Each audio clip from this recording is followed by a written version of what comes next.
It's podcadzo. Welcome back to podcadzo, Welcome dear back listeners. to the Cadzo Pod. The alternate title, but just as accurate. Cadzo Pod. Just as accurate. Podcadzo. Cadzo Pod. Cadzo pod. Podcadzo? Podcadzo. Cadzo pod. Cadzo Pod. Julian, I realize we never introduce ourselves at the start of episodes. We say, welcome to podcadzo. Yeah. We say, this is... We don't really need to introduce ourselves. I think we might need People to, know. at least every once in a while. The people know who we are. My name is Colin. Mm-hmm. I am a And member... that's with one L. It's with two L's. It's with one. You How dare you? Big Got pet peed. Pet peed? Pet peed. Pet peed. As my dog peed. Peed? Big pet peeve of mine, people misspelling my name with one L. Partially because I think that's a little bit rude. It's like, I mean, if it's your first time meeting me, if you haven't seen my name spelled out, that's fine. But it happens often where people I work with and people I have worked with for years spell my name with one L. And it's like, if you don't respect me enough to check on that, dude, then I must have not made a very big impression on you. Anyways, I'm joined by my co-host for this episode, Vegetables Julian. Colin with one L comes from a Scottish word, which means young pup. That's me. But you're with two L's, so Yeah. that can't be you. Young lion, Because- perhaps, is two L's. If it was with No, two L's. one L is the more popular spelling in You think? Ireland and the UK, yeah, I believe. Sure, definitely. But Over here, though, it's two L's, right?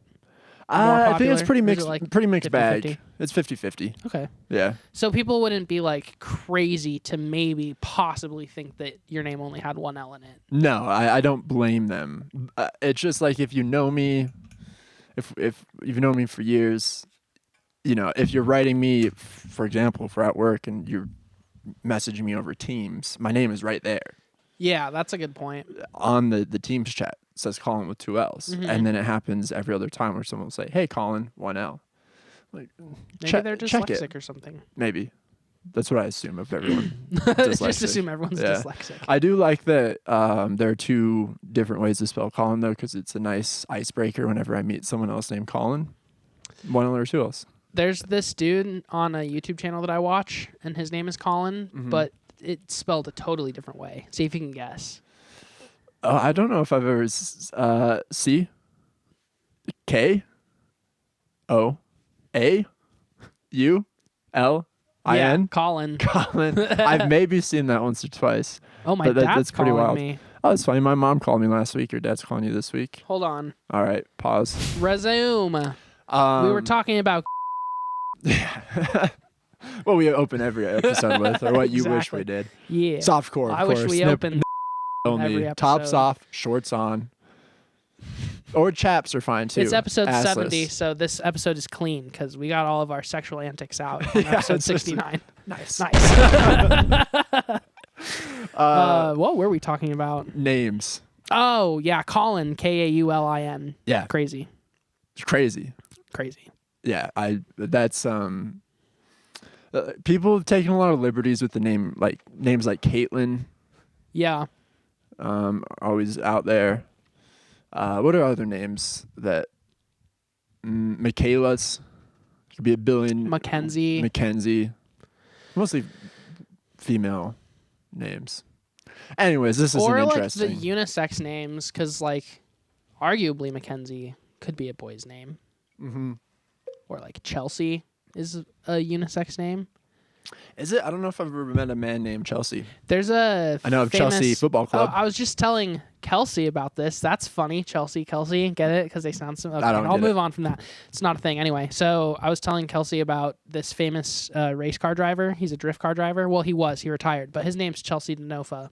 And his a wife cool is name. also named Chelsea Denofa. And Ah. it's spelled the same exact way. And you can never tell which Chelsea Denofa is posting on Instagram because they usually like tag each other. So it's like, who posted this? That's very funny. Anyway, yeah, hilarious. Fucking excellent content for a podcast. For a music podcast. Anyways, on this, well, first we didn't introduce you. This is I go by many names. many names. On this podcast. specifically only on this podcast, I would like to be referred to as, what would be a good podcast name? I like didn't come up with one yet. Vegetables Julian. Vegetables Julian. Yeah. Why? To julienne is a chopping like method. Julienne cucumbers. Yeah. So I was thinking. I think I saw a recipe All the right, other I week, want and my it was podcast name to be Cuke. Cuke. All right, I'm joined with Colin and Cuke. Cuke in the Yeah. morning. There's got to be one serious one and one goofy one. That's how they always did it on like FM radio shows. Wait, if mine's serious, can I be Leonard? Did you? Yeah, dude. Funny. Well, actually, never mind. I don't want to dox anybody. Never mind. Okay. All right. I've never met any I'm gonna Leonards look before. into Leonards you might know and suspect things about them. So welcome to podcadzo. If I didn't say that, this is episode 70. Can't believe we've made it this far. Can't believe we made it all the way to episode 70. Yeah. There's 52 weeks in a year, Yeah. so we've made it A year and a year and 18 some change. weeks. 18 weeks. A year and 18 weeks. Damn. Mm-hmm. 70. Which Well, isn't really that long yeah. when you think about it, actually. Kind of We've feels taken like some we've been weeks off, doing too. this forever. We kind of have been doing this forever if you think about it, Mm-hmm. because we've been having conversations True. for We've a been while. yeah. One of us has been recording. Before we could afford a camera, we would just sit here and talk like a couple of Mhm. good buddies. We would record ourselves on our iPhone notes, and then we would just listen back to it and be like, damn, we're so That cool. was good content. Yeah. I liked when we talked about Radiohead for so long. I really like that part when we talked about Tom York. Yeah. Maybe more U2 content. That was a note that we got often. We definitely took that note to heart. Yeah. I don't think we ever really talked about U2 until the podcast. I mean, we did a bit, but not Yeah. nearly as much. It was just kind of like, you like U2 and I like U2, and like, not too many people our age will openly admit that they like U2. So I remember in the first band we played in together, you had a bass drumhead cover with, was it the Boy album art on it? Is that, yeah. yeah, but that wasn't until after we had already started talking about U2. Yeah. I feel like I've always known that you like U2. Yeah, I think we've always known it about each other. Mm-hmm. Again, because it's like when you find someone who admits that they like you too, you kind of have to take advantage of that, because it's not very many people our age, at least. Exactly. Like we could go We to gotta like stick together. yeah, we could go to like an old person home and be like, you know the song "Beautiful Day," and then Yeah. like a bunch of seniors would be like, oh, that's a lovely song. I just turned 35 when that song came out. Well, Here's a good segue. Here's a segue that you won't see coming, Okay. probably. So, U2, they had that famous thing where they uploaded Songs of Innocence to Apple Music. yeah. I just switched to Apple Music. Yes. Ah, Yes. see? I'm glad Segue. you finally come over to Well, the okay, right so here's side the of thing. the streaming services. You asked me how I'm liking it. I wanted to save it for the pod.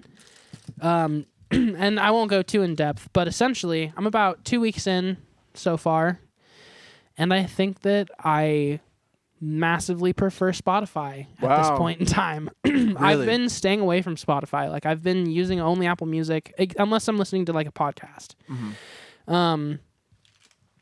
But I still have both. I haven't gotten rid of Spotify yet because I couldn't bring myself to just delete it right out of the gate. But just like user interface wise, I mean, and at first I agreed with you that Apple Music is easier to navigate and generally more pleasant to look at. I still think it's more pleasant to look at, but I do think Spotify is a fair bit easier to navigate. And there's a couple specific weird things. First of all, my playlists just disappeared and You they mentioned still that. haven't come back. That's weird. I've never So, had any problems with playlists. The in hell Apple is up Music. with that, Tim Apple? Where'd all my fucking playlists go? They were literally there for like 3 days and then they just disappeared it and now they're gone. If I try to add a song to a playlist, they all pop up. But then when I go to search a playlist, nothing shows up. So definitely just a bug, but still annoying.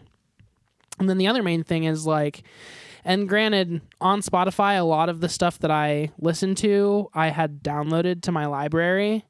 But even the stuff that I didn't have downloaded to my library, if I'm just streaming stuff as I'm out and about, it seems like Apple is way more buggy and glitchy just streaming stuff than Spotify. Spotify is pretty consistent, even in low connection. And Apple really can't hang with even medium connection, it seems like, from my experience at least. So those are my 2 bugaboos out the gate. The third one being just that I do have a way harder time navigating Apple Music. And that's probably just because I'm not as used to it. But I think Spotify is a bit more like dummy friendly, and Apple Music's a bit more like specialized feeling as far as the navigation and the user interface type shit that they do. So the lagginess might be, I think there's something to that because Spotify is more compressed, so lower bandwidth. Definitely. Apple Music sacrificing that for a little bit of higher sound quality. But which what honestly, I like it's small potatoes. Really, I know you don't really notice it when you're streaming. The only especially noticeable like thing Bluetooth. about Bluetooth, you're losing that anyways. The thing I do notice related to sound quality about Apple Music is their shit's louder. If you play a track on Apple Music and then do the exact same track on Spotify without adjusting volume settings, it's going to be 5 to 7% louder, I would say. Which, for most people, louder equates to better sound quality. Yeah. But you can always just turn up Spotify more. They really do. They love to boast their lossless audio shit on like all their albums. Like almost everything I have in my library right now, it says lossless audio underneath it. Mm-hmm. And then you listen to it, especially, like I said, with Bluetooth, which is how 99% of people are listening to anything these days. If you're in your car, it's a Bluetooth to your receiver, and if you're listening to headphones, they're most likely Bluetooth headphones of some kind. I finally have AirPods, by the way. Nice. Never had them. Just got them What the do you other day. think about AirPods? I've always been a big fan. Did you get the new ones? I don't think they're the newest. 4 or the 3? 3, maybe. I can't remember. I'm not sure. I don't think I got the new ones. I was always a huge, back in the day when iPhones came and iPod Touches came with wired Apple earbuds. I was always a big fan of those earbuds. I thought they sounded pretty decent for getting them for free with your phone. I thought they were comfortable. I liked exercising with them. So I was always a big fan, but I never had AirPods. I had a knockoff brand of AirPods for the last 2 years, which were honestly great. They were like $30 maybe. And I don't know if it's that I'm just more used to the way those sounded, but I actually think the knockoff ones sound a little bit better than the AirPods I got. There's a weird low mid resonance with AirPods. It's real boomy in the 400 hertz area, I would say. Isn't there just a natural bass boost built into them, or is it a pretty even? No, I doubt the frequency response is flat. I bet there is a big bass boost because that's what people like in music. Prefer. But me, I'm all about those high mids. Yeah. That's what I like. I like jangly treble. I think a lot of people that like music would agree that high mids are missing from not only headphones and pre-built mixes and stuff, but also just the way that music is mixed in general. Another good segue, things Paul Blart has said before probably, is mixing music. I now have changed my approach slightly with target market, for instance, having AirPods, where a real subtle thing in the mastering process, I've changed the EQ curve slightly to make the track sound a little bit more listenable on AirPods. Okay. So the segue there is talking about target market. This is the first episode we've recorded since we released Target Market as a single and announced a forthcoming album, which will be Kadzo's debut LP. We've released an episode since the song dropped, the one that came out this week or last week for the listeners, but we didn't think ahead when we were recording that one to talk about Target Market. So we're going to talk about it here. Did you have any more Apple Music or AirPod content to share though? No, not really. All the Apple Music thing, whether people want it or not, it will be more of an ongoing thing. I'll update you every couple weekly weeks. check-ins. Yeah, because I do think it'll be one of those things where I'll have to give it a fair shake. But as of now, I would say people who say Apple Music is far superior, and I know you always have said it facetiously, you don't actually really give a shit that I use Spotify, but people that actually are like stern on Apple Music being like so much better than Spotify. Like it's really not that different. There's certain times when you notice like the audio is better. But in general, they're pretty much the fucking same at this point, and you know, you can find reasons to like one more than the other.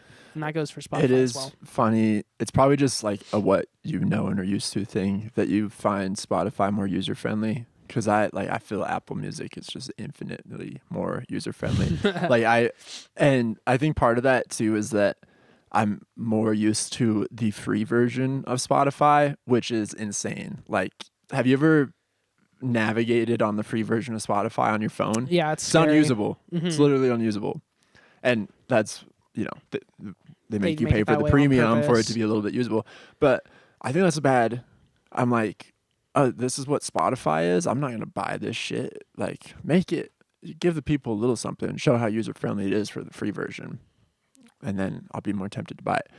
Anyways, I think there used to be a lot more similarity between the free Spotify and the premium Spotify, and yeah, they've obviously spent a lot of time putting money and resources and developing the premium Spotify over the last 6 to 10 years, but not that much. Like the free Spotify is pretty much the same as it was 10 years ago, honestly. yeah.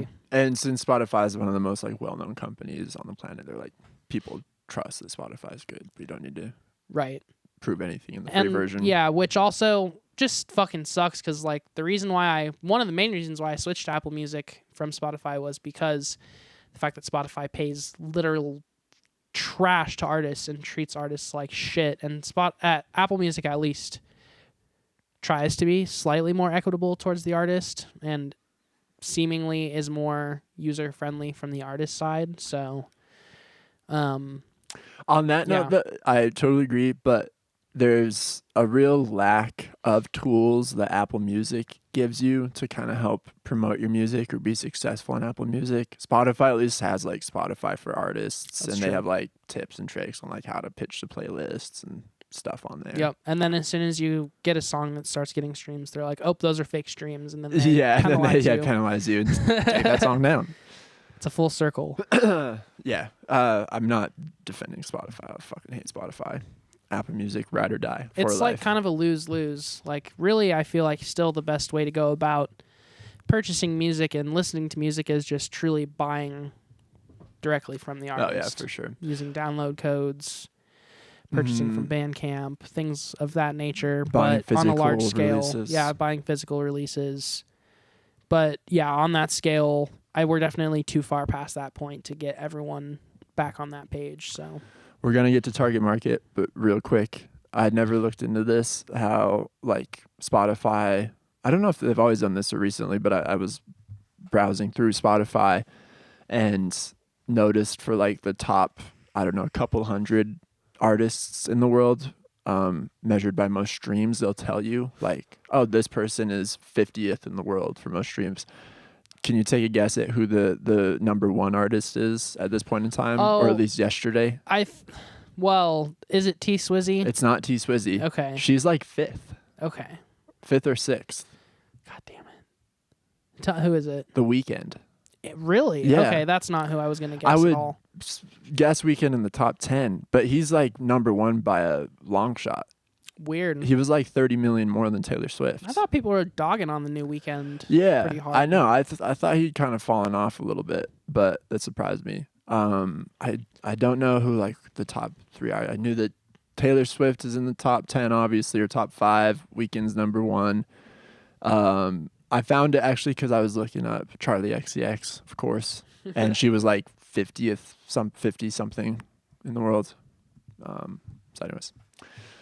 Interesting stuff. It's like in the top 10 is a fair bit of, and this isn't a surprise to anybody, but in the top 10 is a fair bit of just like the TikTok songs that are popular at any given week. So totally. that's what I was going to guess is like fucking KSI or some shit like that. Yeah. But, oh yeah, KSI. I heard that new KSI song. Dude, it's funny. Like, okay, sorry to distract from target market, but just one more just crazy thing. Like, and just another thing we already know is happening, but it's just funny to see it. Like, the KSI song dropped or whatever, And I had been hearing it randomly in like reels and shit, but I didn't know what it was or like the lore behind it. So I kind of Googled it. I just looked into it a little bit, and I found on the internet that like a bunch of people, and it's obvious, but like a bunch of people just don't like the song, and they say it's pretty fucking bad and mediocre.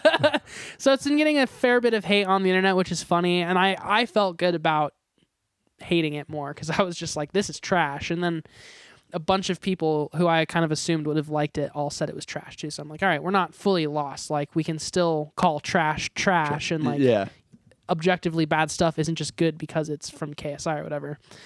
But then on Instagram, ever since I did all my Googling, I get so many reels of people just absolutely shitting on that song. Like, almost every third or fourth reel, it'll be like a clip of that song, and then someone just like shitting on it, reacting to it poorly, or just like doing some sort of jokey thing to indicate that the song is fucking horrible. And so, yeah, my algorithm not only knows that I Googled KSI, but it also knows that I specifically wanted bad reactions to it. So now that's like a third of my reels on Instagram. Yeah.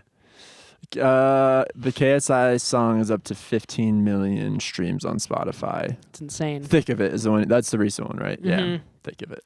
So bad. Yeah. It's so bad. I mean, I thought it was like a song from a Disney movie at first. Yeah. Like, it I haven't like... listened to it in its entirety. I only know about it because I saw a reel where that was the song, and then the first comment was trashing the song again. And I was like, oh, KSI. That's the dude who's like the boxer, right? And I was like, oh no, he's like a YouTube dude. He is everything. He was a boxer, I think. He did YouTube stuff. Isn't he one of the Lunchly motherfuckers with Mr. Beast? Or I don't know. I'm not. That's your world. I'm not in the Mr. Beast universe okay, at all. Hold on. Pump the brakes now. Mr. Beast is not my world. I just happened to watch some Mr. Beast videos and thought they were pretty good. Yeah. No, I think he does fucks with Mr. Beast. KSI does. But to me, like, people like KSI and people like I almost put him in the same realm as like Kevin Hart and The Rock, not in terms of popularity, but just in terms of things that are like ever present that you just have to deal with living in society. Almost like traffic. Like, anyone who's a fan of Kevin Hart is truly mind-boggling to me. Anyone who would like go see to a Kevin Hart show, or like watch a new movie that Kevin Hart's in specifically to see Kevin Hart, is truly mind-boggling. And I don't mean to be like to diss Kevin Hart or anything like that. Like, he's obviously a supremely talented dude. He's like claimed the number one spot in entertainment businessman than he is. Exactly. But to just like still be able to be a fan of something that's so ever present and shoved down your throat, it is like, yeah, the only way to survive in the modern world is to like treat Kevin Hart and The Rock as like, you know, these supernatural phenomenons, like some sort of natural disaster or anything that's going to happen. You're going to hear about it all the time. It's going to be in your day-to-day life, but you just have to ignore it and get through it the best you can. Yeah. Anyways, Target Market. The newest song from us, Kadzo. It's not really a new song. It's a new version of a song that we put out that was on our original EP, which we dropped a little over a year ago. But dare I say, it's like a completely different song. Without changing much, it really is. Yeah. The song itself stayed the same. Like, the structure of the song stayed the same. The words all stayed the same.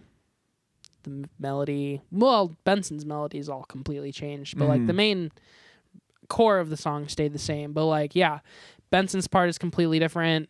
The production style is completely different. Like, it's a different tempo. It's a different vibe. I feel like it's just more like where we're at right now. So I feel like anyone who, and just hold your fucking horses, okay? Anyone who thinks like, oh, why would they release the same song but different? Like, go listen to the old one and then listen to the new one and tell me that we are wasting our time. Because I don't think we are. Like, I think if you listen to them, you can see that, like, the first version was like after a couple months tops of jamming. Yeah, And not. now the I second mean, one's like over a year later. So like maybe a couple weeks of Couple weeks, jamming, yeah. and Benson not even jamming. Like Benson joining the band, and be like, "Hey, Will, we recorded these songs. We want to put out like a demo EP thing." I guess that's true. We had already recorded like track over- everything. Yeah. So yeah, it's target market after playing it as a band for over a year, and I'm proud of the single. I think it is a appropriate song to release as kind of a first taste for the new album. We had debated, we do have new songs that will be on the forthcoming LP. We debated putting one of those out, but we thought, or you thought primarily, and I agree with your logic here, that, you know, save a little something for the new album, get people excited with something they haven't heard of before when the new album drops. Yeah. So, Well, and you'll also, have to wait. not to spoil anything for the future too much, but we have a decent amount of songs on the new record, and we have some ideas for some of the other songs. And I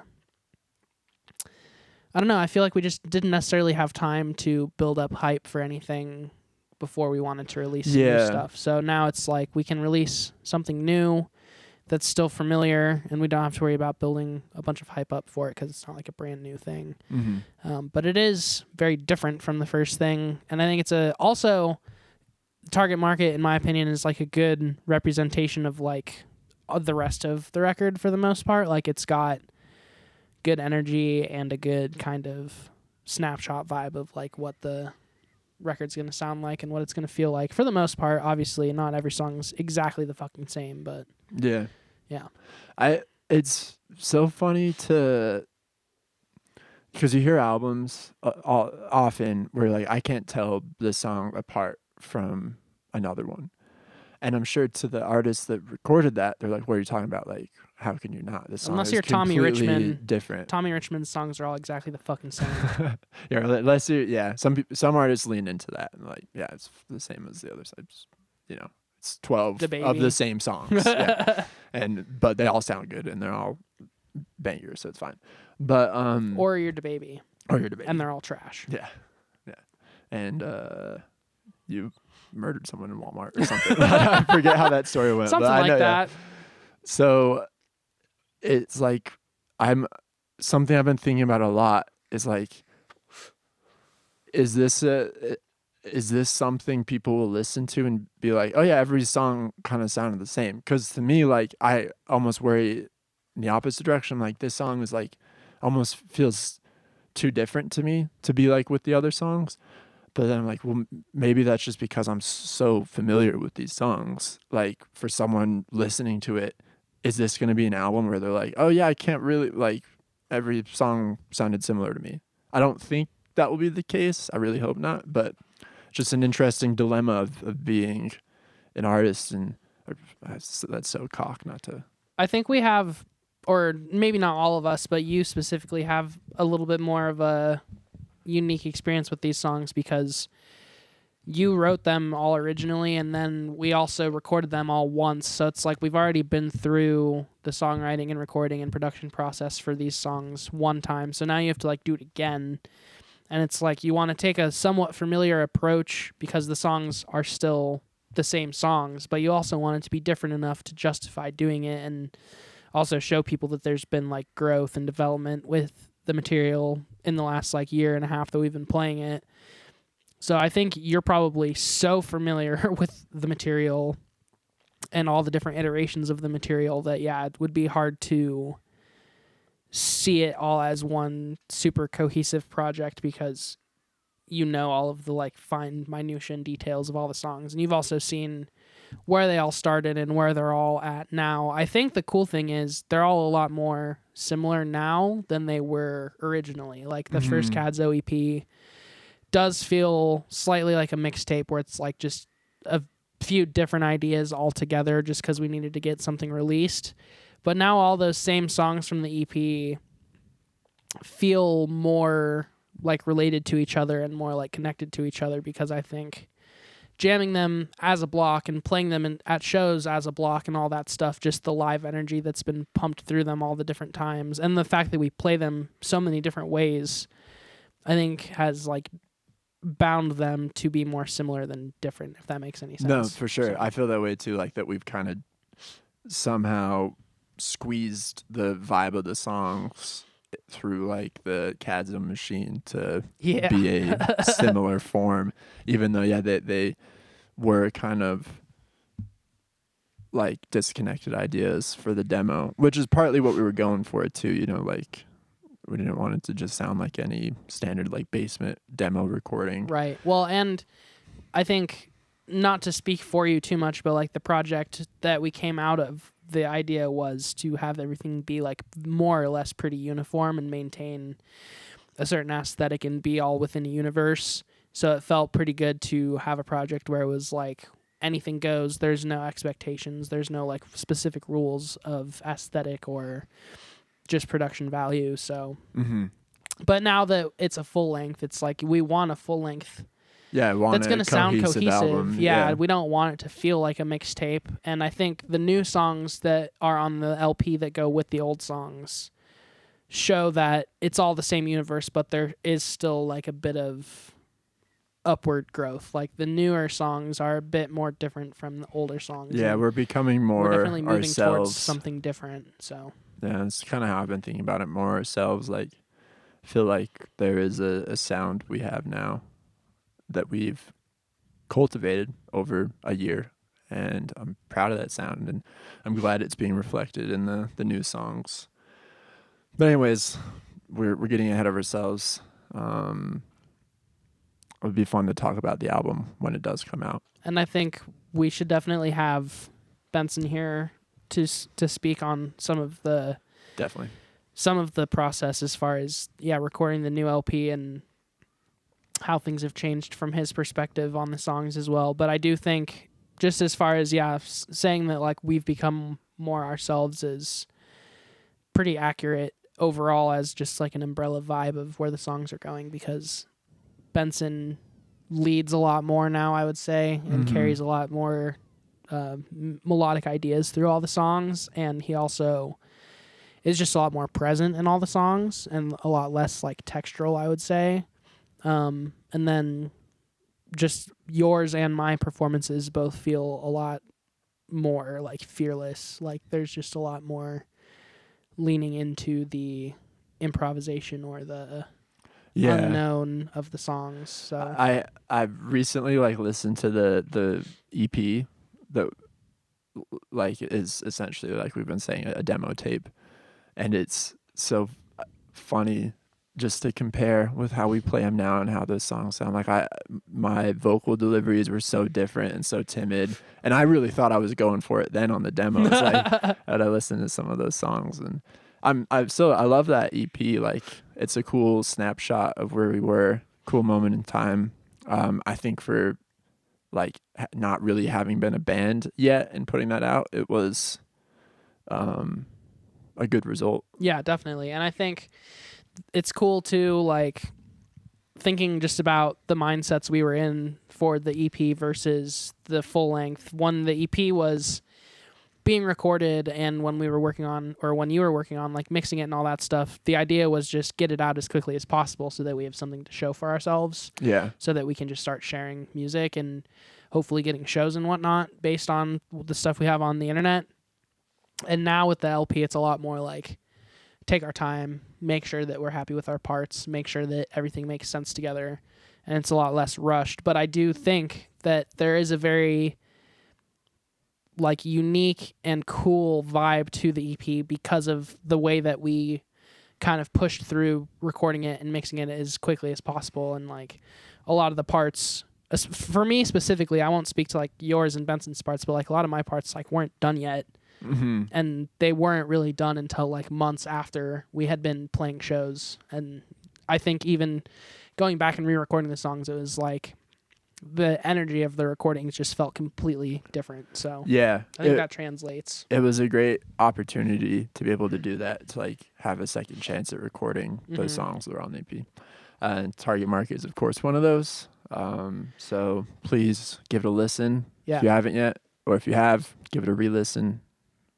Run that shit up. We appreciate it. I don't want to beat the songs or like the stories of the songs into the ground, because we've already done like podcast episodes where we've like talked about all the songs and like what they're all about and all that shit, and nothing has really necessarily changed there. But I did kind of want to ask, like, with another year of being Kadzo like under your belt specifically, and like with all of the new production ideas and just all of the ways that we've reapproached the same songs, like, has anything like thematically changed for you with Target Market? Does it mean anything different to you as a song than it did like a year ago when we put it out for the first time? I have kind of like a bratty, snotty approach to writing lyrics that I've always maintained. And even before I like wrote lyrics for songs or even wrote songs, I was kind of a brat about lyrics. Like, I made a point of being like, I'm not a lyrics guy, man. Like, the voice is just another instrument. Like, you should only be singing words that sound good in the song and are interesting. Like, lyrics are for like cheesy country songs and shit like that. I think like part of that was like enjoying REM as a kid, where you can't even understand what he's saying, or like, you know, most alternative rock, where maybe the song is about something but it doesn't really matter.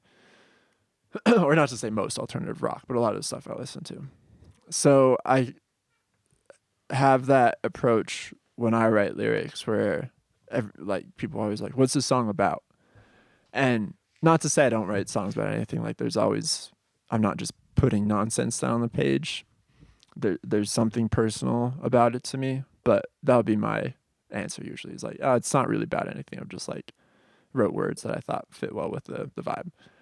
And then it will be weeks after like we've written a song or recorded it that I listen to the lyrics or think about it. I'm like, wow, this was actually about something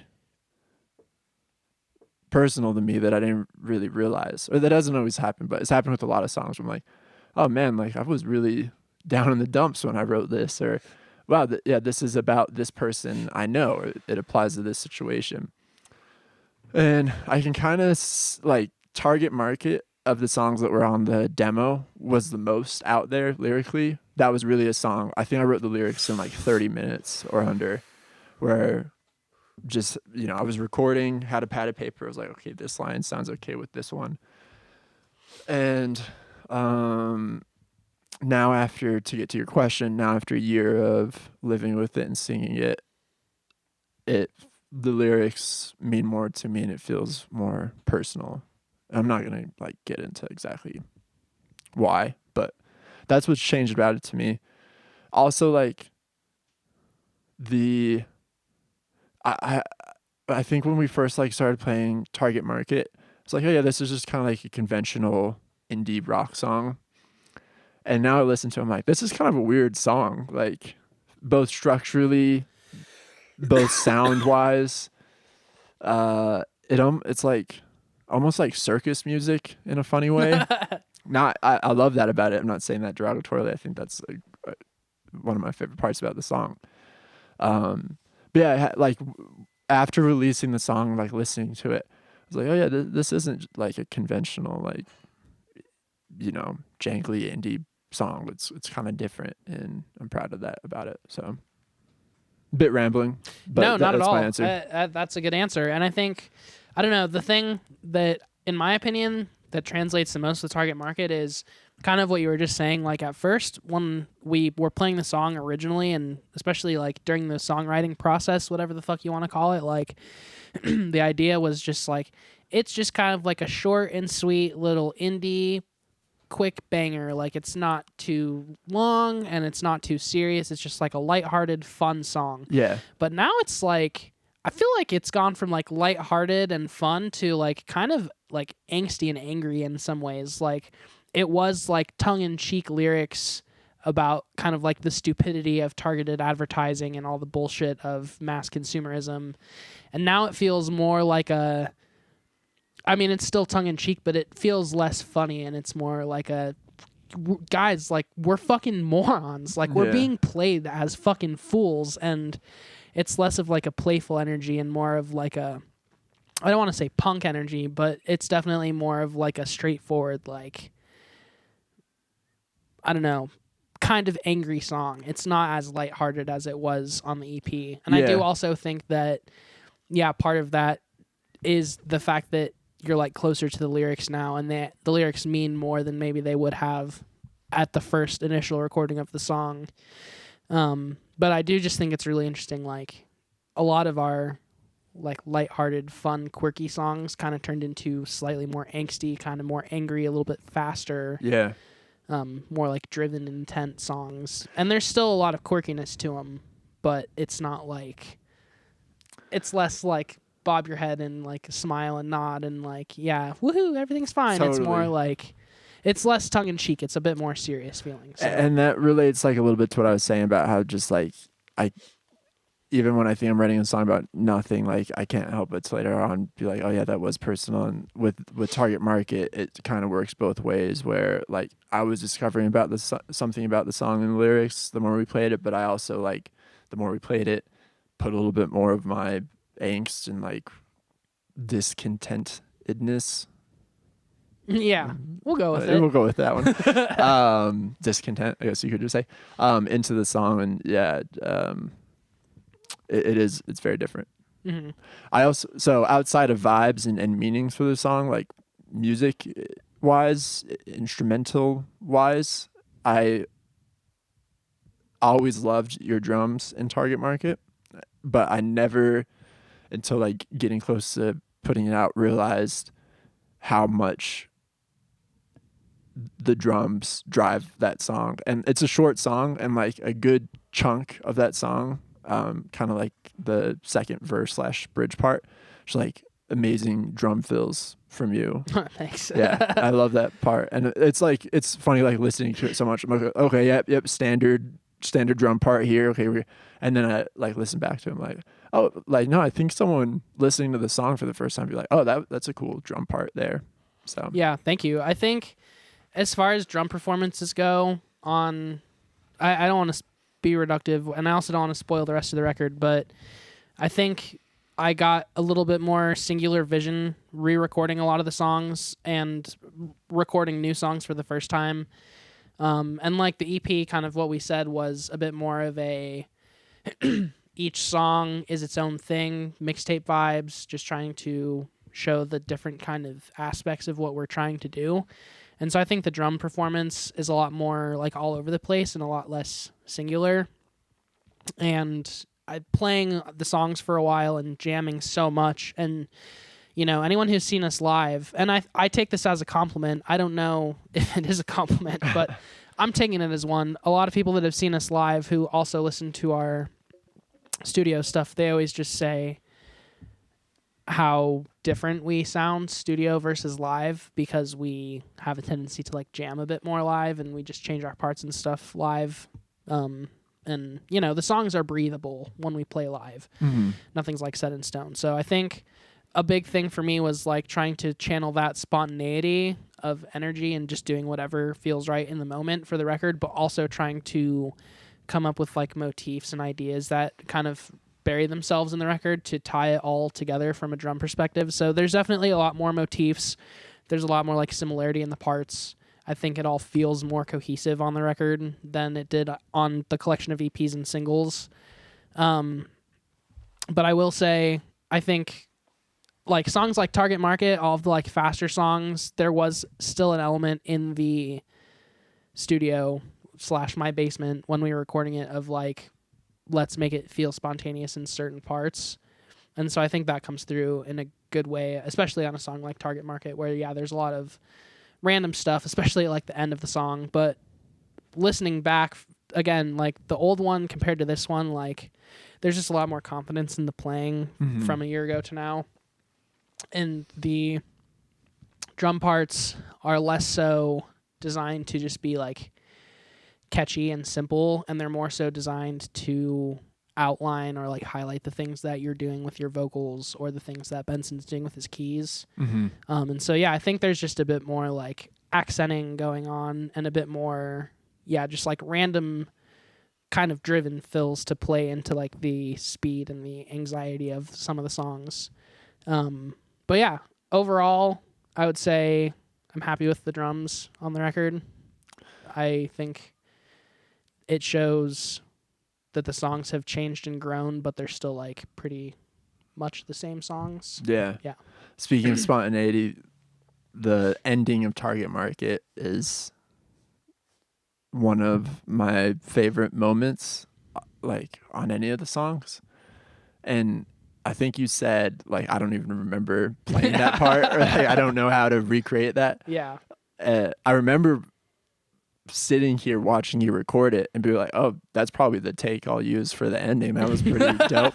And then we'll have to ask Benson about this. I don't know if he had his ending part recorded already. I think he may have, before that fill you did at the end was in there. And it was just like a gift from the gods that they lined up so perfectly. And so it was a real happy accident. I think that's why it's one of my favorite moments on the album, because I remember putting it all in the same session for the first time. You're like, whoa, that's worked. Cool. Yeah, I think things like that on the record, like I don't remember, and again, I don't want to be repetitive, but the idea of being improvisational in moments and never really trying to play the same thing 2 times in a row on takes for that specific session, like that's why I don't remember certain moments of the tracking, is because it's like that way that I played it for that take, it's a guarantee that I didn't play it that way for any of the other takes. Yeah. All the other takes were like wildly different, sure, especially at the end. So yeah, I think that's cool that we were able to clip random moments of spontaneity out of the tracking and put it into the actual session and have it make sense and work. For the Benson thing, I think that was just genuine fate, because if I remember correctly, I wasn't playing with Benson in my monitors for that song because it was like guitar. Distracting me too much. So I was just tracking with guitar. And I think bass too. Which is because not that you and I don't have a good interplay with guitar, but the more noticeable like interplay is with the key part and your drums. Definitely. Which is funny that it's just another accident. Yeah. Because the guitar, in most of it, the guitar is more of like the anchor, and then Benson's doing his weird Benson-y shit over the top of the anchor. So yeah, we just got lucky there. And I think I don't know what would have encouraged me to keep playing through the way that I did. I must have just been genuinely fucking around or something. I think it was the last take, and you were just like, fuck it. Yeah. So yeah, it's cool. And then there's lots of other moments like that on the record for drums specifically, where it's just in the moment, random decisions that got made that wound up making it onto the record. And I think that it's cool because, and not to spoil too much, it's not even possible to spoil too much because we literally don't know what the future looks like. But I think for all of us, like, the goal on LP1 was to like highlight the fundamentals of like what we're trying to do with Kadzo. But I think already moving into new songs and whatever comes after LP1, like, we're all already trying to make some pretty serious changes to like how we approach our parts and like the way that we play the songs and the way that we interact with each other. So I think it's a cool moment in time, a lot of playing styles that we don't necessarily normally play like, and we might not play like that again in the future. So cool little moment for us. Definitely. There's still a ton of anxieties with the record. It's not fully complete yet. It's almost fully complete by the end of the year, right? Yeah, soon. We have like 2 months left till the year's over. Yeah, less. And it's, I don't know, man. It's been mostly a labor of love, but you know how it is with. I'm sure it's been the same for you. Like, there's days where I'm like, this is the worst thing anyone's ever done. And I mean, I can tell you this now that it's been a few months, but when we went back to retrack Larimer Street, I really did not want to do that. I was surprised you said I wanted to do it. Was so much work. Street. When we were sitting down to track that song, I was like, why are we doing this? Especially since the first version was pretty good and successful. There's just a lot of stuff about my performance that I wound up not liking. You know, that's the thing. Funny. We recorded a lot of those songs super quickly after writing them. Yeah. And then our parts just changed so much. So it And also, I wanted to do something special for that song because of the way that it did perform as a single. So I think that we gave it some more. I'm some more attention. happy Perhaps. we did a different take of that one. Yeah. Yeah, I like how it sounds now. So, anyways, that's target market. Anything else to say on that? I don't think so. Yeah, I mean, there's going to be a record out in an ideal world, a full-length record out by the end of the year from us. And I think it's going to be big, boys and girls. So stay fucking posted on that shit. Stay tuned. Yeah. Okay, so next topic.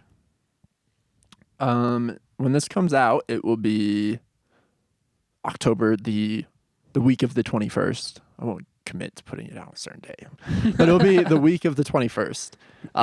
So that means we only have one more week before Halloween, but God knows if we'll have time to talk about Halloween next week. So I just want to do a quick segment on spooky music on Halloween playlists because I got the idea from this a couple weeks ago. When October started, Julia was like, oh, we should play like some Halloween music. So I just threw on an Apple Music playlist. And I started to think, after listening to a couple songs on the playlist, that every single Halloween playlist I've ever come across has the same 2 songs to open the playlist. Monster Mash as the first. And can you guess the second? Are you going to say Thriller? Okay, Thriller is always in the top, the first 4. It's Somebody's Watching Me by Rockwell. Damn it. Yeah. Okay, so it's honestly super interesting that you say all that, and it's also super interesting because we literally did not talk about this or plan this at all before sitting down to do this episode. But I was at work last week, and we were talking. Someone was talking about putting on Halloween music in the lobby because it's spooky season. And I was literally like asking, like, are there actually more than 2 real Halloween songs? There's the Monster Mash, and then there's Thriller. And those are like the 2 Halloween songs. Or like that, like This Is Halloween, you know. Yeah. All the other songs on Halloween playlists are just like generic party songs. Yeah. You know? For example, this playlist I just randomly pulled up on Apple Music, Sweet Dreams is the 5th song on the playlist. Disturbia is on my list. Okay, yeah, Disturbia. It's not a fucking Halloween song. It wasn't intended to be a Halloween song. It wasn't written to be a Halloween song. Well, it was written for a horror movie called Disturbia. But it wasn't written for Halloween. Not for Halloween. Because you just said it was written for Disturbia, the movie. Yeah. So there's the difference in my mind. If it's a Halloween song, it was written with the holiday in mind. Like, even Thriller, like... Ghostbusters is another classic, but when did Ghostbusters release date? I'm looking that up. I don't know. Maybe Ghostbusters gets a pass. I'm not exactly sure. Ghostbusters came out in June. Fuck. I'm not sure what my parameters are exactly. Yeah. Because, yeah, that song's not written for Halloween, but it does get tied in with Halloween. Mm-hmm. So there's like a handful of core Halloween songs that are actually written for Spooky, Halloween. Scary Skeletons. And then it's really up to the curator of the playlist to be like, this song has a spooky vibe. For example, this one put Heathens by 21 Pilots on it. Horrible song, horrible band. I've met 21 Pilots, the 2 guys in them. They seem nice enough. I hate their music. I don't like the band. I want them to die. I want Candy. That's on yours? That's for trick or treating. That's cute. Yeah, but get it's, it. Yeah. I get it. I get why it's on here. It's just, it's not spooky. It's not a spooky song. I wanted to pause. It's a delightful song. It's a delightful song. It's so delightful. Howlin' for You by the Black Keys. Howlin', Wolf Howl. See, they're really grasping at straws. That's what's so tricky about the Halloween playlist. But what I am so interested in is why Rockwell, Somebody's Watching Me, is such a staple of Halloween playlists. So much so that it's always like one of the top or first 3 songs in a playlist you come across. And Rockwell is. Do you know anything about Rockwell? Not that much. Okay. So Rockwell, his real name is Kennedy William Gordy. born in 1964, known professionally as Rockwell, is an American singer. He is best known for his hit 1984 single "Somebody's Watching Me," which features Michael Jackson on chorus vocals. So Michael Jackson's really not only the king of pop, but the king of Halloween. The king of Halloween. Yeah. According to the Google AI, the song "Somebody's Watching Me" by Rockwell was in the movie Haunted Mansion, which maybe could be why it's considered a Halloween song, because it's in like a scary movie. Or was it in Haunted Mansion because it was a Halloween song first? Maybe. I don't know. I mean, and I'm not saying it doesn't doesn't belong as a Halloween song. Like, yes, it's obvious Somebody's Watching Me. That's a spooky theme. There's like soundscape stuff within the song to make it kind of spooky, a little bit like Thriller. But it's just, Did you know someone always is watching you? is it you? It's me. Tracking my whereabouts as well. Yeah. Tiles on my car. Not just your car. My person. They're inside of your body. Chipped up. Like how you get a dog chipped. Yeah. That time that I took you to the vet and I said you were just getting a rabies shot. Because I was rabid, to be fair. Yeah, you needed So it. I needed that. But yeah, you're welcome, yeah. by the way. 2 birds with 1 stone. So I got interested in Rockwell as a person, so started looking into him. And I think Time Crisis maybe talked about Rockwell a little bit ago. But Kennedy William Gordy is the son of Motown founder and CEO Berry Gordy, in case the Gordy name sounded familiar to you. His father named him Kennedy William after John F. Kennedy and William Smokey Robinson. So to avoid the appearance of nepotism, Gordy secured his record deal without his father's knowledge. Motown proposed the name of Rockwell, and Gordy agreed to the change because he believed that he rocked well. In '84, Rockwell released his most successful single, "Somebody's Watching Me." And so I thought there might be a thing like where Rockwell was related to Michael Jackson, and that's how he got Michael Jackson to be on the single. But no, it's actually just the Motown connection. They were childhood friends, Michael Jackson and Rockwell. So Michael Jackson agreed to appear on the song. So just a very interesting song. Like, it's funny to be not only a one-hit wonder to a huge degree. Like, it's a very popular song, and no one knows anything else by Rockwell or even who Rockwell is. So he's definitely a one-hit wonder. But for your one hit to be so tied to a season or something, like, it's almost like if Mariah Carey, and also just tied to another super famous person. Yeah, like a lot of people probably just think that's a Michael Jackson song for sure, because he does do the best part of that chorus, song. Yeah, the verses are just Rockwell talking. It's a cool style. I like the song. Like, I like the verses. Rockwell's talented, but yeah, like Michael Jackson kind of carries that one. Hard for Michael Jackson not to carry something, including small children. Small children to his home. Ooh. Yeah. And Jermaine Jackson sings backing vocals on it. So that's cool. Yeah. So anyway, yeah, just interesting song. But I was gonna say, like, Mariah Carey, the Queen of Christmas, obviously. If All I Want for Christmas Is You, if that was her one hit and the only way people knew about her, like, that would be the Rockwell situation for Halloween. Yeah, but it kind of is, honestly. True. Some people really only know especially her from that now. song. Yeah, that's a good point. Especially nowadays, like, Yeah. people our age or younger, but Mariah like, Carey hasn't been that popular. No. Are there other? We'll go back to Halloween in a second, but are there other holidays outside of Halloween and Christmas where there are Like songs their own attached to it? songs Yeah, their own present? songs.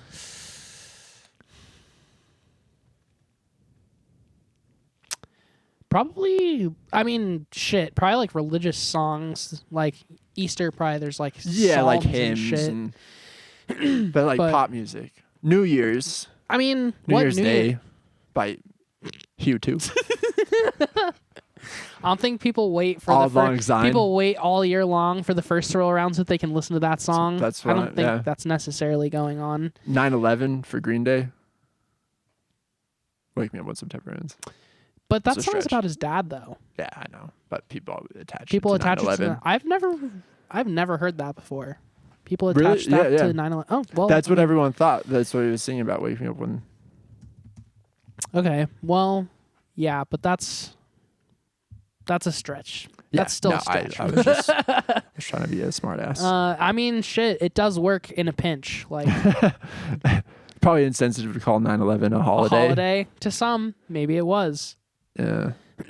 I don't know. I think that it might really mostly be Christmas, honestly, because even like I think my argument for Halloween still stands. Like most of the Halloween songs just are Halloween songs because they're like kind of spooky or because someone says the word ghost or monster in the song. Like they're not made for Halloween specifically. But like Christmas, like songs are made specifically for Christmas. Like people put out whole albums that are just for like Christmas, you know? So I feel like maybe Christmas is really the only major holiday where it's like got a whole industry behind it. Which I love the industry of Christmas albums. I love the Christmas artists music put is out. great. I look forward every year to November rolling around when I have this great Christmas jazz box set on vinyl that between really like mid-November and Christmas, that's the only shit You I'm bust spinning. that shit out. And last Christmas, I was like, why do I wait till Christmas to listen to some of these albums? It's just great music. I should play it more often. Have not listened to it since Christmas. No, I mean it's the vibe. That's the whole thing. It is, like I don't want to ruin it for myself. listening to Christmas music when it's like cold outside and when there's a fire going or Exactly. you're stealing kids from And bring him other to Michael people Jackson's to bring house. to the basement so that you can have your own little Christmas holiday Jesus. or whatever you do. Yeah. Yeah, you could go Michael Jackson on the Christmas spirit. Just kidnap a baby, dangle it off a rooftop, say like ho ho ho. Okay, let's bring it back to Halloween. Jesus. But okay, Get a so shorter like leash. let's see. There was some other weird songs here that I wanted to I was mention. mention a Monster by Kanye West. Yeah. She-Wolf by Shakira. Oh yeah, She-Wolf, another classic. She-Wolf is in most of them Zombie here. by the Cranberries. Yeah. Highway to Hell. Hungry Like the Wolf. You see, Which like, I like, but I like that because you don't do that with Christmas. Like there's so many Christmas songs you don't need to, but people aren't grasping at straws like that, being like, oh, this song has the word present in it, but it's not about Christmas, but it has present, and so that's it's a like a Christmas fun little song thing I'll now. do. But I like that like Halloween playlists allow for that creativity, where you can look for something as simple as a song title or something like a theme in the song or even just like a vibe, like the song has a dark vibe. Yeah, well, I mean, here's the main difference. Halloween time, especially when you're an adult, Halloween time is just about getting together with like a group of people and having a fucking party, getting shithoused, causing ruckus, being lively. So you just need No good doubt, party brother. music for that. No doubt. But like Christmas music, it's like you're not drunk. Well, you might be. No judgment if you Haven't are. been but to like, Christmas at my house. you are Irish or whatever. So Scottish. So fuck you. Fuck you. But anyway, yeah. So like on Christmas time, it needs to be more specific because people are more aware, and it's less of like a party and more of like a gathering that you have with loved ones and family. So the music needs to be more chill and more specific to the occasion. So here, challenge for you. Neither of us prepared for this. I just came up with it. I'm gonna give you a couple different criteria for making a Halloween playlist, and I want you to name the first song that comes to mind. So this one will be an easy one, but of the staple Halloween songs that are actual Halloween songs, which are you starting your playlist with? I mean, I gotta go Monster Mash. Bro. I gotta go Monster Mash too. Or Spooky That's Scary such a litty Skeletons. way to start off a Halloween playlist. It is because everyone knows every single fucking word. Yeah. You put on Monster Mash, everybody's singing along, and it's just fun. It's fun. It talks about Halloween. It talks about monsters. It talks about spookiness. It talks about getting scared. Yeah. That's all the cornerstones of Halloween. That's all the It's everything you tentpoles. need. Yeah. All the building blocks for a great Halloween playlist. Yeah. Or starting a great Halloween playlist. Okay. Off of vibes. So a song that does not have a title related to anything Halloween or spooky, or does not have lyrics related to anything Halloween or spooky, or the lyrics, it can be a little spooky if you want, but just off of pure vibes, off of pure atmosphere, which song you were throwing on? I mean, okay, this might seem like an ignorant question, but I genuinely don't know like the background of Thriller. Is it like because like the video is like monsters and scary, But it's not specifically Halloween, right? It's more just like he goes to the movies and sees like a scary movie, and it's like about the scary monsters in the movie. But When did it come out? I guess that'll be the determining Michael factor. Jackson write Thriller for Halloween?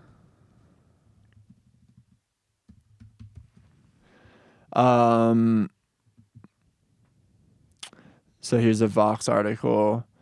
Michael Jackson's Thriller is so closely associated with Halloween that it can be easy to overlook the fact that it's also the most influential music video ever made for a host of reasons only partly related to its spooky subject matter. I'm trying to see here. Let me just look up release date. I think I'm going to change my answer to Release date. Ghostbusters anyway. Okay, so the album Thriller was released in November of '82. Right after Halloween. That's so song interesting. Release date. Yeah, it was released as a single November 11th. That's So so I weird. think that rules it out. So Yeah, he That's purposely almost waited until the after worst, Halloween. The worst time to put it out. It's no kidding. It'd be like more random, but better from a. It's like, hey, remember that holiday that just happened? Well, yeah, that you're kind of sick of, and we're moving past almost Thanksgiving. here's a reminder. Of it. Here's the best song for that. And apparently the next best music year, video of you're all gonna time. love it. They've deemed it the best music video of all time. I mean, it is not to. Thriller's obviously an amazing album, but it always blew my mind, like how much people love that album and how much esteem they hold it in. Because for me, I was like, okay, it's named after the titular track Thriller, which is a fun song, but to me, very much a novelty Halloween song. I always thought it was a goofy song, and it's like it again, amazing album, but just kind of collection of pop songs. Yeah. I never That's understood. what all major releases were. Yeah, back pop then. releases. True.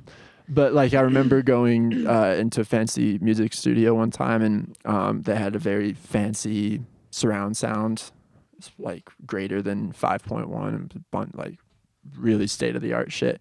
And they had a surround version mixed specifically for that room of Thriller that they played. I'm like, this is what we're listening to? Fucking Thriller? Okay. So I don't know. It's always just been a funny You can't lore say to me. it is slightly, I think, maybe underappreciated about the album Thriller and the song Thriller, especially for the time. The production on that record is so fucking it's good. amazing. It And still sounds I know modern. that's something that's hard for me to always like take into account because I'm so used to listening to modern music. But yeah, to appreciate like what that took, how state of the art that was at the time. So yeah, I'm not saying Thriller's a bad album or anything. I'm just saying it's so funny. Yeah, It's for up sure. there with like, you know, your Sgt. Peppers or your Abbey Road, It's your highly Pet revered. Sounds is like being one of the most highly revered audiophile music nerd albums of all time.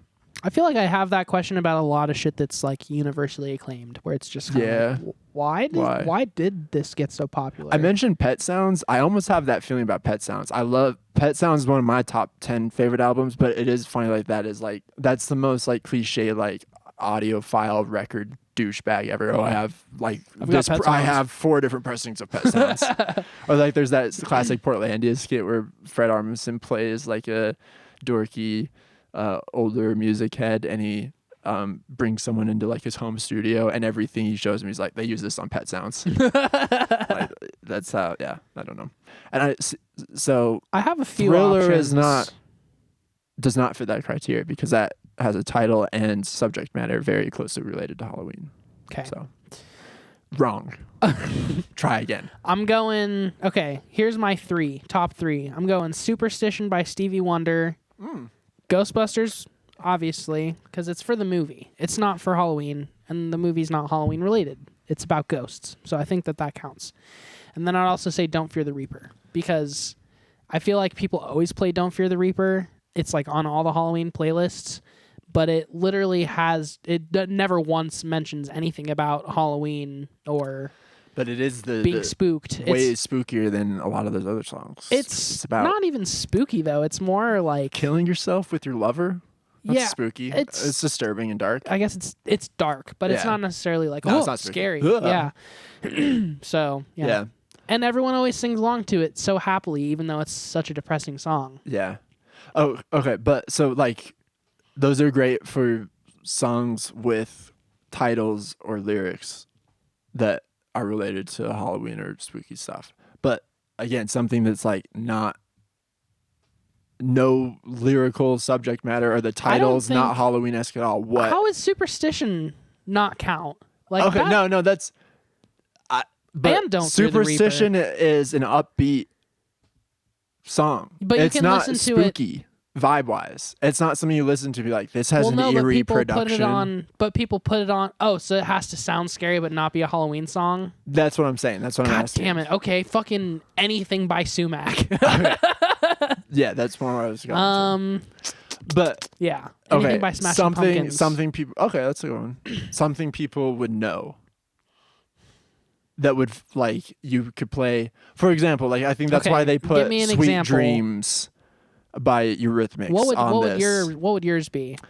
I was this maybe isn't well known enough, but my first thought was like a song like "Hudson" by Vampire Weekend off of. No, but that's like a notably like eerie, spooky song production wise. No. All right. It's too indie. Too indie. It makes me feel too much possibility of joy. Possibility of joy. That's it. I like that. Okay, let me think for vibes alone, for spooky vibes. A dark song. If I said something by the Smiths, would you hate me? Yeah. Okay. Kier, Forest. Okay. That's good. A Forest. That's good. I would say like Revolving Doors off of Amnesiac. Okay. Okay, I like where you're coming from. Will people know that song? I would hope so. Well, no, people wouldn't know it. At an office party, could you play that? No. Fuck. Shit. I don't know. Like, there's nothing. I know, this is kind of it's tougher than I thought. Making a Halloween playlist is nothing to be scoffed at. It's just serious business. Something that sounds spooky. See, there's just not that much. In my opinion, there's not that much that sounds spooky that isn't trying to be Halloween music. Like Billie Eilish probably has a bunch of songs that would fit. Like Bad Guy. Yeah, like eerie, spooky production. I don't know, like some Nine Inch Nails. Yeah, Nine Inch Nails is a good one. Like, what's the... I want to feel you from the inside. Yeah, that would be a good one. Yeah, that's a good one. I like that. Okay. Bam, locking in Nine Inch Nails. Locking that one in. Okay, my third question was going to be what you've answered already, like something that's not a Halloween song but has a title or lyric. So like Superstition. That's a great one because to be superstitious, that's kind of, related to like spooky stuff like black cats and stuff. And it so also, I think, has already a common association with Halloween that like is inexplicable, Yeah. Like it's on this list of Halloween songs that I Googled, even though Oh, so you're fucking cheating. It's not a well, but it's at the fucking bottom. I had to scroll. Oh yeah, you do a little where you get to scroll. Yeah. What would yours be? The Cranberries song "Zombie" gave me this idea. I think I would pick something from the Zombies, the band, and hope that people would draw that connection and appreciate that. It's by the Zombies, Yeah. and they're like, zombies are scary. Yeah, It's Halloween. It's Halloween. Scary. Yeah. There you go. That's all there is to it, and that really is like the criteria for like. Let me pull this Apple Music playlist up again. I mean, it's really the song just has to say it's got to have monster in the name or mention monster in the lyrics. Yeah, like here's. I'm just gonna go down a random part of the list. Disturbia, Ghostbusters, Bones, Heathens, Skeleton Sam, Toxic by Britney Spears. Interesting one. See, that's just a party song for drunk people. Like here's an interesting one. One Way or Another but the cover from Hocus Pocus 2. What? It must have been on the soundtrack. Yeah. Did you see Hocus Pocus 2? Hell no. Pretty disappointing. I was a huge fan of the first Hocus Pocus. Oh, yeah, I have Superstition on this one, too. Bad Habits, Ed Sheeran. Horrible pick. Horrible pick. See, like Howlin' for You doesn't make sense to me. No, at it all. doesn't. I like that on there because it's such a stretch. Be like, Howlin', I guess, Wolves, Like- Howl, fucking put it on there. It's fine. That's what's just fun about The Monster Halloween by playlist. Eminem. Yeah. Monster by Kanye Monster. West. That's like Werewolves of London. Great one. That would be my pick for one with a title. Or I was a teenage Halloweenish. werewolf. Yeah, I was a teenage werewolf. Anyways, What's I the think Morrissey Halloween- song about teenagers? oh fuck, we talked about this song recently. Not the It's not the Teenage Bonfire one. It's like I think that's what I was thinking of. Teenage Bonfire. Teenagers Scare the Living Shit Out of Me by Morrissey. yeah, Bonfire of Teenagers. Okay, Yeah, I guess that's not the one Bonfire. I'm thinking of. Spooky. Bonfire of Teenagers. Fucking hate Morrissey, dude. Morrissey Bro has a fell the fuck off. he has a good Halloween voice. Woo. I'm Morrissey. I should have sent you this fucking meme, dude. I'm never gonna be able to find it now. I But it was was so funny. successful in the 80s. It was like when you need to ask your parents a question, do you ask mom or dad? And then mom is a picture of like Robert Plant, or not Robert Plant, Robert Smith. Robert Smith standing on stage, just like in his weird dress thing, just like looking down, super sad. And then dad is a picture of Morrissey on stage with his shirt off, like fucking trying to stand all hard. Okay. Last question before we wrap it up. We talked Halloween playlists. Now here's something I was interested in hearing your opinion on. Pretend you're having a Halloween party at your house. All you have is a turntable and access to vinyl records. You can't playlist that shit, or else My you'll vinyl be records? no any record ever. But you have to play a whole record through at your Halloween party. Which record would you choose? Okay, so this is weird, but my dad was in radio. Sorry if I've already mentioned I that. think you maybe have, like every other episode. Just joking. He had weird like sound effects CDs and records from just working in radio of like sound that's clips and cool. shit that he needed. And he had a record of just like ambient Halloween spooky noise where it was just like Okay. "Caw." Well, that's the And then, perfect like, choice for Like, you know. this. Yeah. So yeah, that's what That I was would good. You should do a record of Halloween noises. thank you. I just need one That single could be the mic. second Kadzo LP. Just Talk about a sophomore slump. This guy going just to screamed into kill a you. microphone for yes. But yeah, that's probably what I'd pick. I'm Some titillated. just spooky ambient noise. Because, you know, if I were to have a Halloween party, it would be like the type of Halloween party I wanted to have when I was a kid. Like, it wouldn't be like everyone getting together and drinking and partying and listening to fucking Britney Spears and Hungry Like the Wolf. It'd be like, my whole house is decorated. It's dark. It's scary. Like, I hire a bunch of people to dress up and they like grab you and shake you and there's like fake chainsaws and shit and there's a smoke machine and like my whole house is a haunted house. And everyone that comes in, they just need to be immediately uncomfortable and scared. and on your toes. On their toes the whole time. I I would love go this. for very ambient, scary, just like noise records. That's good shit. Great answer. For me, I thought first, and this may be the most obvious answer, like the doomiest, grimiest death metal album I could find. But as much as I appreciate death metal, I don't know if I'd want to play that at a party. I feel like that's hard music to have a It'd be conversation fun for like over. 5 minutes. Yeah. So my next thought was, what's like the gothiest shit that I could think of, and I was thinking that Bauhaus album might be a good one to play at a Halloween party.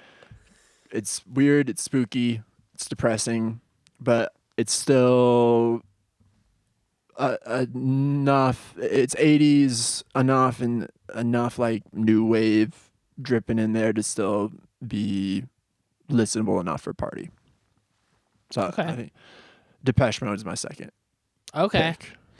I would almost go like, yeah, like some new wavy shit like Depeche Mode. Yeah. Maybe like, ooh, you could do like some fucking Devo. Like a Devo record would be fun. Devo would be fun. But that'd be more for, yeah, like a fun, giggly. I probably have just played a Devo record at parties before, actually. Just it's perfect music. Yeah.